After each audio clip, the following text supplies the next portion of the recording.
자기를 지키려는 자기의 보호 본능이라는 것은요, 모든 인간에게 있는 생존 본능입니다. 긍정적인 자기 보호 본능은 생명을 보존하고 위험을 피하게 합니다. 건강을 유지하게 하고 미래를 준비할 수 있도록 하죠. 뜨거운 것을 만지면 본능적으로 손을 빼는 것. 우리가 본능적으로 놀라거나 위험할 때 엄마를 찾는 것도 자기 보호 본능의 일환입니다. 자기 보호 본능은 하나님께서 주신 선한 본능인데요. 그런데 죄성이 자기 보호 본능을 자기 중심성으로 왜곡시켰습니다. 자기 중심적 보호 본능을 심리학적에서 이렇게 이야기를 하더라고요. 내 잘못을 잘못이 아닌 것처럼 그럴싸하게 아름답게 포장을 합니다. 그리고 시험 성적이 안 좋으면 자기가 공부한 것은 전혀 생각도 않고서 선생님이 시험 문제를 너무 어렵게 냈어. 이거는 선생님 탓이야 라고 합니다. 저 사람 때문에 어쩔 수 없었어. 저 사람이 나에게 먼저 잘못했어. 자신의 실패와 실수와 잘못을 인정하지 않고 끝까지 온갖 변명을 하는 것.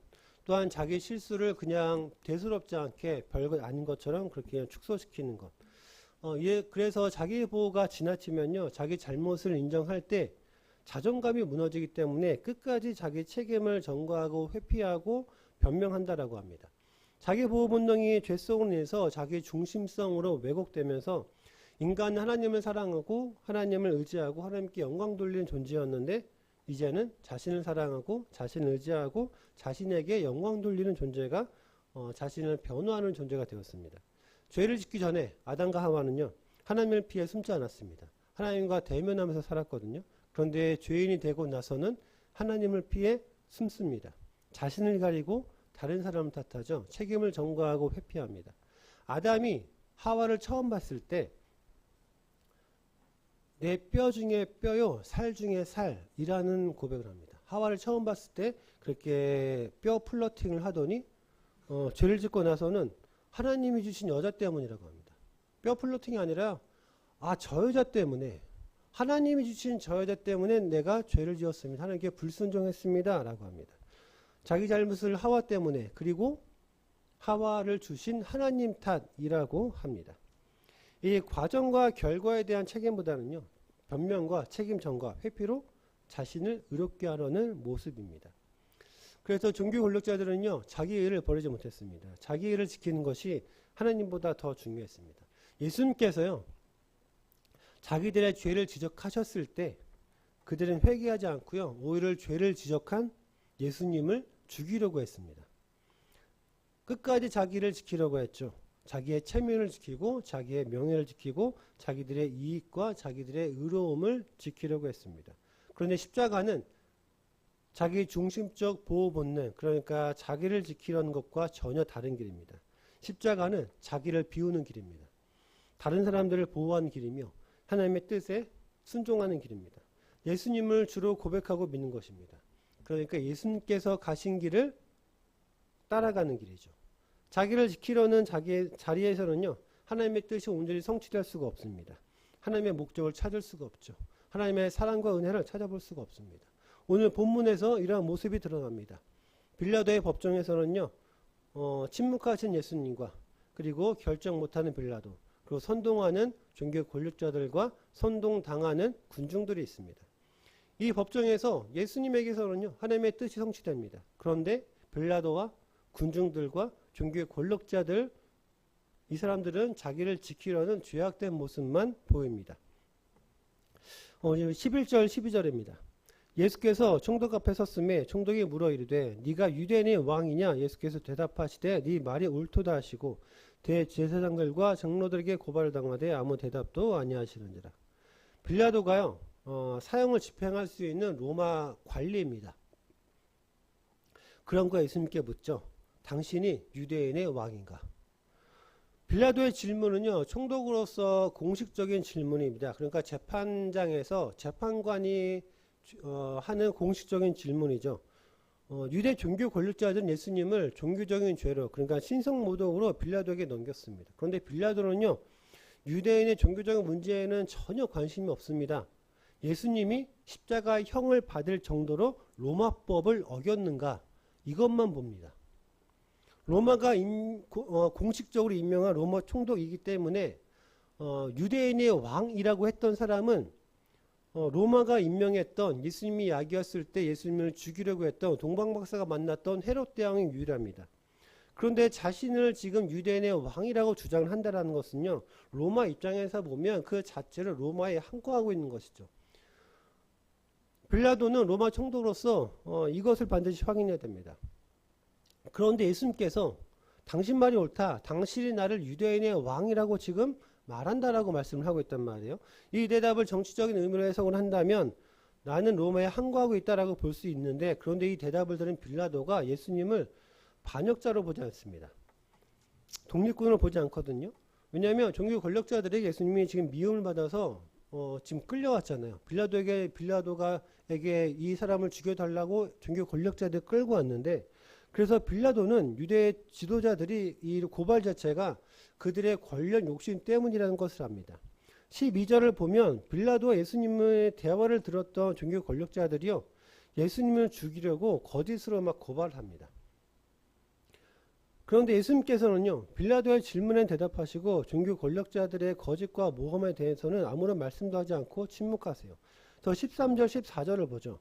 이에 빌라도가 이르되 그들이 너를 쳐서 얼마나 많은 것으로 증언하는지 듣지 못하느냐 하되 한마디도 대답하지 아니하시니 총독이 크게 놀라워하더라. 그러니까 빌라도가 예수님께 아니 저들이 너에게 불리한 증언을 하는데 저 증언이 들리지 않느냐? 라고 물어봐요.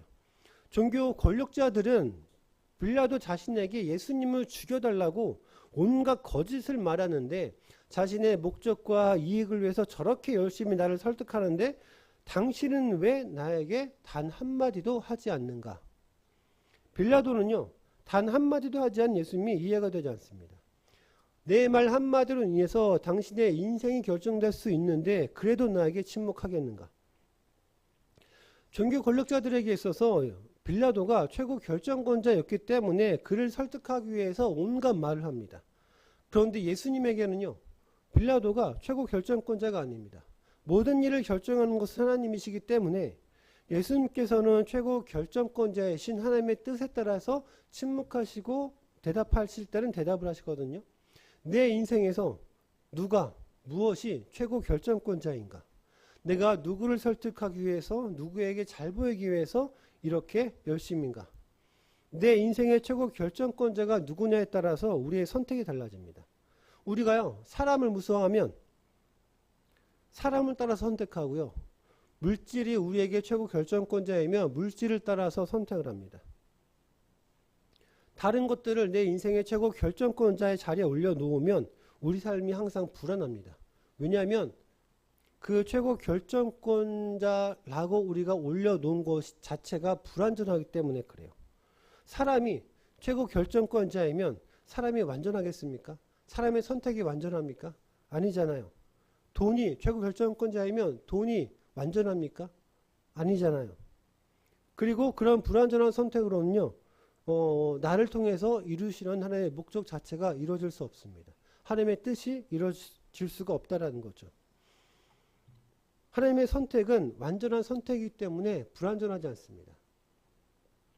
하나님께서는 내 인생의 최고 결정권자이시라면 우리의 선택도 달라질 수밖에 없는 거죠. 하나님께서 내 인생의 최고 결정권자이시라면 하나님에 따라서 우리가 인생을 선택하기 때문에 우리의 선택도 달라질 수밖에 없습니다. 이 원리를 붙들고 오늘 본문을 들여다보면 지금 군중들 앞에서 바로 이 선택이 놓여 있습니다. 군중들은요, 자신들이 원하는 구원자를 선택하려고 합니다. 하나님의 뜻을 선택할 것인가, 아니면 내 뜻을 이뤄줄 구원자를 선택할 것인가. 입술로는 예수님을 구주라고 말하면서도 결정적인 순간에는 다른 것을 선택할 수도 있습니다. 그래서 하나님께서 오늘 우리에게 질문을 하십니다. 너는 누구를 선택하겠느냐? 앞서 살펴본 자기의 중심적 보호 본능이 바로 이 순간에 작동합니다. 자기 자신을 지키려는 사람에게는요, 자기가에게 유리한 것을 선택합니다. 그러나 하나님을 최고 결정권자로 믿는 사람은 하나님의 뜻을 선택합니다. 이 두 선택이요, 오늘 본문에서 두 사람으로 나타납니다. 자기 욕망을 이뤄줄 바라바와 십자가의 길을 가시는 예수 그리스도입니다. 마침 명절에 되어서 빌라도가 군중 앞에 두 길을 제시합니다. 자기를 지키는 바라바의 길, 자신을 내어주는 예수님의 길. 이제 선택해야 됩니다. 우리가 15절, 18절을 함께 보죠. 명절이 되면 총독이 무리의 청혼대로 죄수한 사람을 놓아주는 전례가 있더니 그때 바라바라 하는 유명한 죄수가 있는데 그들이 모였을 때 빌라도가 물어 이르되 너희는 내가 누구를 너희에게 놓아주기를 원하느냐 바라바냐 그리스도라 하는 예수냐 하니 이는 그가 그들의 시기로 예수를 넘겨준 줄 알미더라. 바라바라는 죄수가 있습니다. 이 바라바의 본명은요 예수 바라바입니다. 예수 바라바. 예수 바라바. 바라바는 아버지의 아들이라는 의미입니다. 예수는 하나님은 구원이시다. 즉 구원자라는 의미죠. 직역하면 하나님의 아들 구원자입니다. 그리고 바라바는요 그냥 강도가 아니라 무장 독립군 대장이거나 아니면 유대인 독립군 단체였던 열심당원일 거라고 추정을 합니다. 요한복음에서 이 바라바를 강도라고 하는데요. 로마인들이 열심당을 비하할 때 쓰는 단어이기도 했습니다. 그러니까 로마에 맞서서 무장 독립운동을 하다가 이 과정에서 살인을 저지르고 그리고 체포된 정치범일 가능성이 높습니다. 유대 민족에게 유명한 죄수라고 하는 것은요. 민중 사이에서 널리 알려진 인물이라는 겁니다. 그러니까 명절 특사로 죄수 한 명을 풀어주는 관례가 있습니다. 빌라도가 이 관례를 이용해서요. 예수님을 풀어주려고 했었는지도 모릅니다. 왜냐하면 종교 권력자들에게 묻지 않고요. 군중들에게 묻거든요. 그러니까 군중에게 두 예수 중 그러니까 두 구원자 중 한 명을 선택하라고 합니다. 한 명은 아버지 아들이고 한 명은 하나님의 아들입니다. 두 명 모두 이스라엘을 구원하라고 합니다. 하지만 두 구원자가 이루려고 하는 구원이 너무나 대조적입니다. 예수 바라바는요. 유대 민족이 그토록 바라던 로마로부터 눈에 보이는 정치적 해방을 무력으로 쟁취하려는 사람입니다. 예수 그리스도는 죄로부터 눈에 보이지 않는 영적 해방을 십자가로 이루시려고 하시는 분입니다. 예수 바라바는 사람들이 기대하고 원하는 폭력과 무력으로 로마에 저항한 하나님의 아들입니다. 예수 그리스도는 자신의 목숨을 몸값으로 내어주기 위해서 이 땅의 메시아로서 평화와 희생으로 구원을 이루시려는 하나님의 아들이고 예수 바라바를 놓아주기를 원하느냐 예수 그리스도를 놓아주기를 원하느냐 누가 진정한 구원자인가. 예수 바라바의 길은요 눈에 보이는 길입니다. 빠르고 뭔가 막 일이 되는 것 같고 수단을 가리지 않기 때문에 눈에 보이는 급격한 변화와 성과가 있어 보입니다. 그러나 그 길의 끝에는요 인간의 죄악된 본성으로 인하여 인간의 연약함과 부족함과 공허한 끝이 있을 뿐입니다. 그러나 예수 그리스도의 길은요 조롱당하는 길입니다. 낮아지는 길이고 손해보는 것 같습니다. 눈에 보이지 않기 때문에 느리고 답답합니다. 뭔가 막 일이 되어진 것 같지도 않고 뚜렷하게 보이는 것이 하나도 없어 보입니다. 그러나 그 길의 끝에는 생명과 회복이 있습니다. 바로 이 생명과 회복 때문에 우리가 눈에 보이지 않아도 이 길을 선택해야 합니다. 예수님을 선택한다는 것은요. 내가 예수님을 믿는 것과 동시에 나도 예수님의 그 십자가의 길을 따라가겠다라는 결단이자 다짐입니다. 예수님의 길을 따라가는 것만이 부족한 나를 통해서 가정과 교회가 변하고 내가 근본적으로 변하는 유일한 길입니다. 우리가 변한다고 쉽게 변할 수 있나요? 우리가 의지로 각서 몇 장 쓴다고 우리가 변할 수가 있나요? 우리가 그렇게 쉽게 변하지 않습니다. 오직 예수님의 길을 따라가겠다라는 근본적인 결단만이 우리를 변하게 합니다. 그런데요, 사실 중요한 질문이 하나 더 있습니다. 왜 바라바가 살아났는가? 왜 바라바가 살아났는가? 바라바는 아무것도 하지 않았습니다. 그는 회개하지도 않았고요. 믿음을 고백하지도 않았습니다. 그는 죄를 인정하지도 않았습니다. 바라바는요, 아무 공로가 없습니다. 그런데도 그는 자유를 얻었습니다. 이유는 단 한 가지죠. 예수님께서 그의 자리를 대신하셨기 때문에 그렇습니다. 죄인은 살아나고 죄가 없으신 의로우신 예수님께서 죄인의 자리에 서셨기 때문에 그가 살아났습니다. 이것이 복음입니다. 사실 바라바는 성경 속에 있는 인물이 아닙니다. 바로 우리의 모습입니다. 죄인의 자리에 서 있는 우리의 모습. 예수님의 죽음 때문에 살아난 우리가 바로 바라바입니다. 하나님께서는요, 빌라도에게도요, 마지막까지 기회를 주셨습니다. 군중의 선택만 요구할 뿐 아니라 빌라도에게도 역시 선택의 기회를 주셨습니다. 하나님께서요, 이 빌라도의 아내를 통해서요, 예수님의 무죄함을 다시 한번 깨닫게 하셨거든요. 알게 하셨습니다.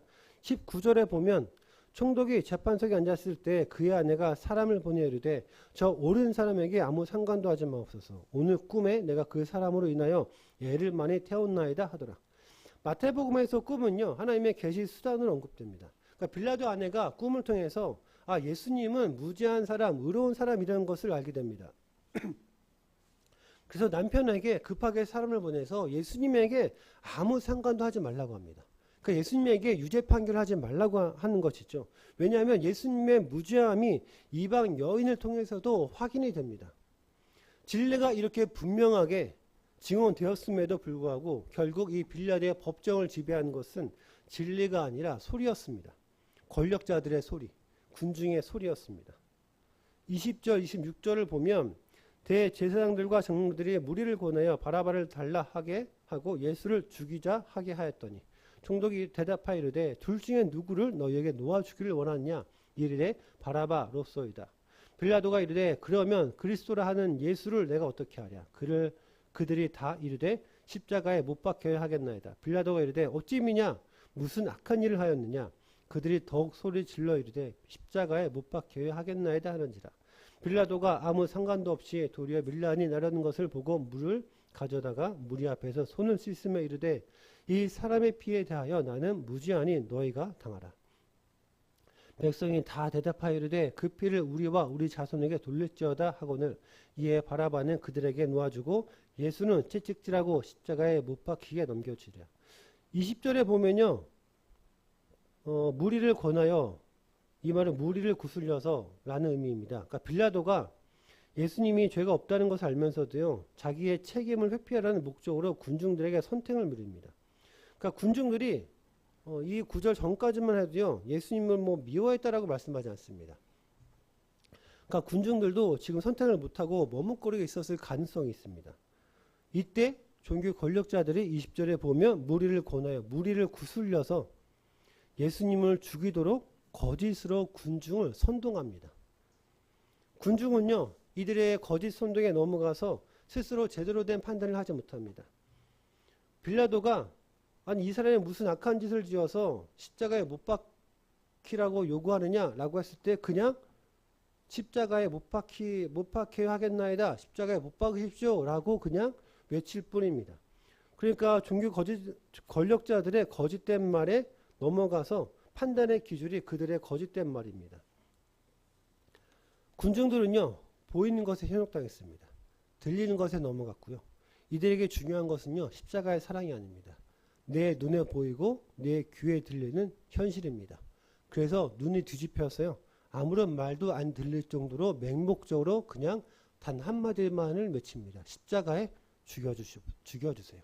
십자가에 못 박으세요. 죄악된 세상의 목소리는 우리를 선동합니다. 겉모습은 아름답게, 속은 우리를 파괴하려는 것들입니다. 종교다원주의를 종교 간의 화합으로 그렇게 아름답게 포장합니다. 성경적 가정을 무너뜨리려고 하는 동성애를 다른 형태의 사랑이라고, 단지 다른 것뿐이라고 아름답게 포장합니다. 인간을 끔찍하게 잔인하게 파괴하는 마약이라는 단어가요, 무슨 마약 김밥, 마약 옥수수라는 친숙한 이름으로 우리 곁에 아무렇지도 않게 사용됩니다. 군중이 바라바를 보고 구원으로 착각을 했듯이요, 우리도 포장된 겉모습만 보고 단지 재밌다라는 이유 하나만으로 진리로 그렇게 착각을 합니다. 우리가 거짓된 세상의 말에 선동되어서 군중 심리에 휩쓸려서요, 맹목적으로 그냥 세상의 가치와 기준을 추구합니다. 제대로 된 판단을 하지 못한다는 거죠. 군중 심리에 휩쓸려서 단지 그냥 그렇다라고 외칠 뿐이죠. 그럴 때 우리 안에서 하나님의 가치와 기준이 무너집니다. 군중들은요, 몰라서 선동당했을 수도 있습니다. 그런데 빌라도는 예수님이 아무 죄가 없으신 분이라는 것을 알면서도 사람들의 소리를 선택했습니다. 하나님께서요, 우리에게 들을 수 있는 귀를 주셨습니다. 우리에게 볼 수 있는 눈을 주셨습니다. 그리고 판단할 수 있는 이성과 생각을 주셨습니다.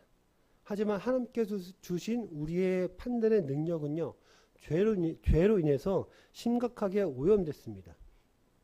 그래서 우리가 주의해야 될 것은 내가 내린 판단은 항상 옳지 않다는 겁니다. 내가 내린 판단은 항상 옳지 않다라는 것을 우리가 염두에 둬야 됩니다. 그래서 거짓된 말에 선동되어서 눈에 보이는 예수 바라바를 선택한 내 판단은 무조건 옳다고 믿습니다. 마태복음 13장 14절이죠. 너희가 듣기는 들어도 깨닫지 못할 것이요 보기는 보아도 알지 못하리라. 하나님께서 나에게 주신 판단의 능력과 권한의 기준은 내가 아니라 세상의 거짓된 말이 아니라 오직 예수 그리스도여야 합니다. 예수님의 십자가를 생각하며 예수님을 생각하며 우리가 판단해야 한다는 거죠. 우리의 기준은 내가 아니라 세상의 거짓된 말이 아니라 오직 예수님의 십자가. 그래야 우리가 선동당하지 않을 수가 있습니다. 세상의 거짓된 말이요. 아무리 아름답게 들리고 논리적으로 들리고 이치에 맞게 들릴지라도 우리 마음이 혹할 정도로 유혹적이라고 그렇게 들릴지라도 예수님이라는 분명한 가치와 기준을 부여잡고 우리가 선동당하지 말고 우리가 설득당하지 말아야 됩니다. 눈에 보이는 예수 바라바를 내 구원자로 선택하지 말고 오직 예수님을 내 구원자로 믿어야 한다라는 거죠. 그런데요, 군중은 이 진리 앞에서 결단하지 못하고 종교 지도자들의 거짓 선동에 흔들리고 말았습니다. 이 거짓 지도자들의 선동이요, 잘 먹혔습니다. 그래서 군중들이요, 맹목적으로 바라바를 선택합니다. 이때 빌라도가 두 번째 질문을 합니다. 22절에 보면 예수를 내가 어떻게 하랴? 예수를 내가 어떻게 하랴? 그러면 그리스도라고 하는 예수는 나더러 어떻게 하라는 거냐? 바라바를 풀어주면 이 예수 그리스도라고 하는 사람을 나더러 어떻게 하라는 거냐? 빌라도는요, 예수님이 누구인지에 대한 확신이 없어서 예수님을 어떻게 해야 할지 모릅니다. 빌라도에게 있어서 예수님은요, 22절에 보면 단지 사람들이 그리스도라고 하는 예수라고 부르는 사람에 불과할 뿐입니다. 그러니까 내가 예수 그리스도라고 부르지 않고요, 사람들이 그냥 그렇게 부르는 사람이구나 라고만 알고 있습니다. 내가 결단하지 못하고 선택하지 못하는 이유는요, 예수님을 알고 있습니다. 예수님을 들어서 알고 있죠. 이 대한민국에서 교회를 모르는 사람이 누가 있겠습니까? 이 대한민국에서 예수님을 모르는 사람이 누가 있겠습니까? 그런데 내가 예수님을 구주라고 고백하지 않습니다. 예수님을 내 주님이라고 고백하지 않습니다. 단지 사람들이 그냥 예수님이라고 부르는 사람, 사람들이 그냥 주님이라고 부르는 사람 정도로만 알고 있습니다. 그러니까 내가 예수님을 알긴 하지만 예수님에 대한 나 자신의 신앙 고백이 없습니다. 예수님에 대한 내 믿음의 고백이 없다라는 거죠. 그래서 예수님을 그리스도라고 고백하지 못하는 빌라도에게요, 사람들의 말이 들립니다.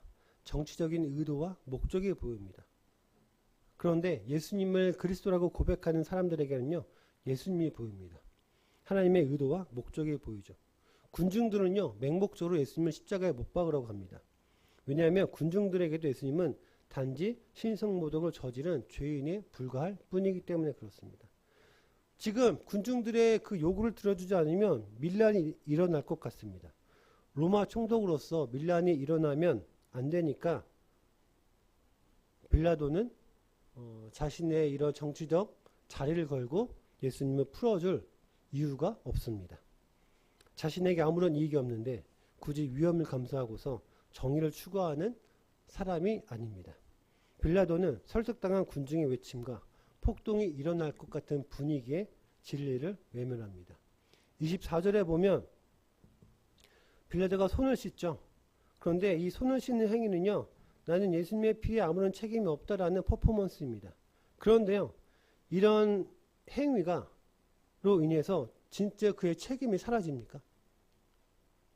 지금까지도 그리고 앞으로도요, 예수님께서 재림하실 때까지요, 사도신경을 통해서 우리는 빌라도의 책임을 잊지 않고 계속해서 말합니다. 하나님께서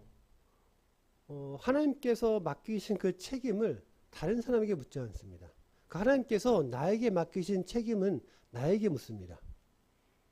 그러니까 나는 하나님께서 맡기신 책임을 어떻게 감당하며 살아갈 것인가, 우리가 이것을 고민해야 된다는 거죠. 내가 결정한 것에 대해서 책임져야 되는 부분이 있다면 그것은 내가 책임져야 됩니다. 하나님께서요, 다른 사람에게 책임을 묻지 않습니다. 하나님께서 나에게 주신 책임을 어떻게 책임지면서 살아가야 될까? 그런데 우리는 대부분 그렇게 못하죠. 우리가 왜 책임을 회피합니까? 왜 책임을 전가하고 변명합니까? 앞서 살펴본 것처럼 죄를 인정하는 순간 내가 무너질 것이라고 생각하기 때문에 그렇습니다. 그래서 변명하고, 그래서 핑계대고, 다른 사람 탓하고 끝까지 자신을 변호합니다. 이것이 죄인의 본성이거든요. 그러나 하나님의 진리는 반대입니다. 십자가는 반대예요. 죄를 숨기는 사람이 아니라 죄를 인정하는 사람이 하나님의 은혜를 경험합니다. 내가 죄인임을 고백하는 그 순간에 하나님의 은혜를 경험합니다.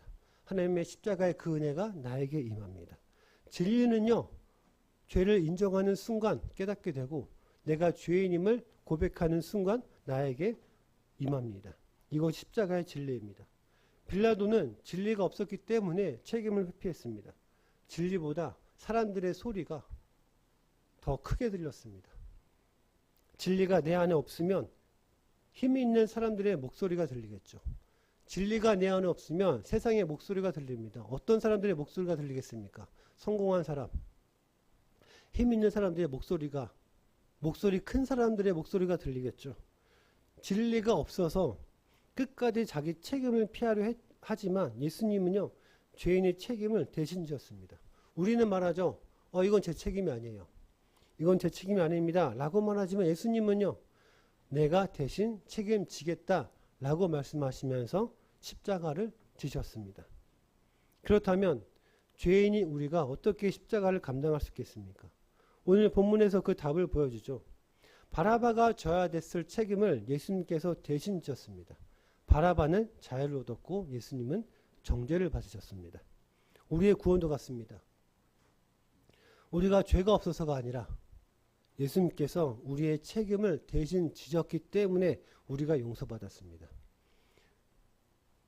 예수님께서 죄인의 자리에 대신 서셨기 때문에 내가 살아날 수가 있었습니다.